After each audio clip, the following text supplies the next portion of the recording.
Well, Poto Mitan is a global women's initiative, and it includes women from different women's organizations and men from in the diaspora and also in Haiti.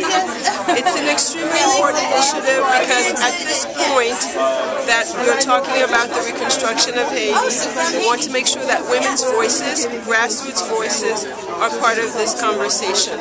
So it's important for transparency, for equality, and women's rights, and the rights of women and girls, that we have this at this moment. And I hope that's something that will continue to grow as we linked with different organizations, and so that everyone can see what they can offer in their own way to make sure that women's voices, that we stand with, that we're not the voice, because everyone has their voice, but that we stand with women and girls in Haiti so that they're part of this country, so that their contributions and their voices are heard as part of this ongoing conversation. And why did you decide to become personally involved?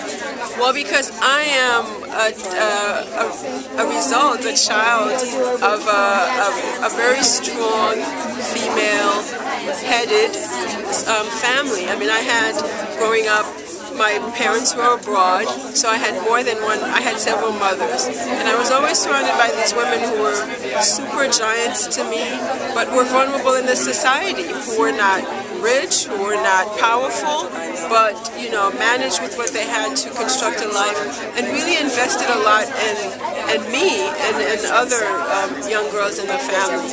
So I've always felt that spirit, that strong spirit with me as a Haitian woman.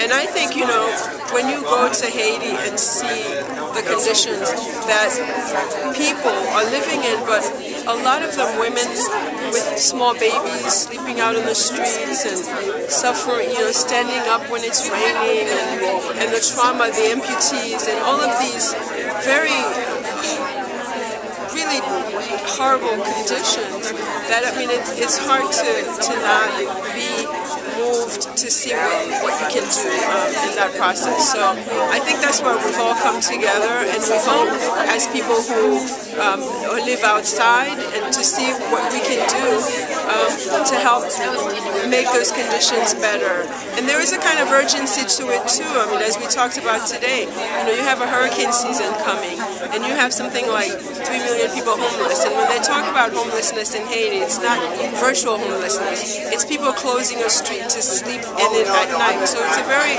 urgent situation that I think, you know, as someone said in the conference, that we have to continue to make a lot of noise as it fades from the general conversation.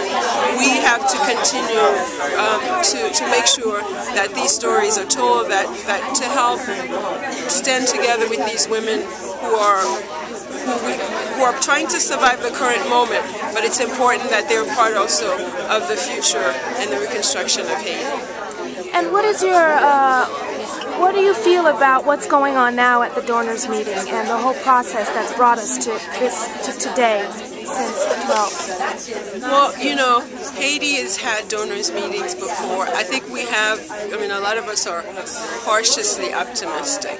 And I think the cautious part, stressing that, and we have to, you know, we cannot stay out of the process completely, even though they would have us, you know, they have a closed process, it's a specific process. But I think it's important that we not be silent, because otherwise we're completely left out of the conversation. I hope, you know, we hope for transparency for all of Haiti, so that, you know, when you hear sort of the more policy-oriented things and you think about the concrete things, you're like, is this going to mean something to the person who's sleeping on the street with their whole family? I hope so.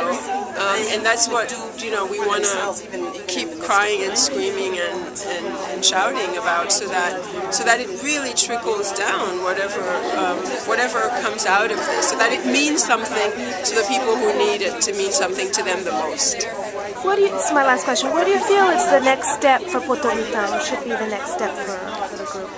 Well, I hope that it will be a rassemblement a sort of gathering of different women's efforts, so that we're not copying sort of the continual model of doing the same thing, so that people, we sort of merge things where we overlap and we go on new paths that we haven't done before, so that there's more communication between the different women's organizations that are working in Haiti, so that, as we also heard here, so that we strengthen these organizations in Haiti, the women's organizations that have lost so much and that have been really fighting all these many years and really had their legs cut out under them with the losses of some of their biggest leaders. So I think when I joined this, I was thinking, of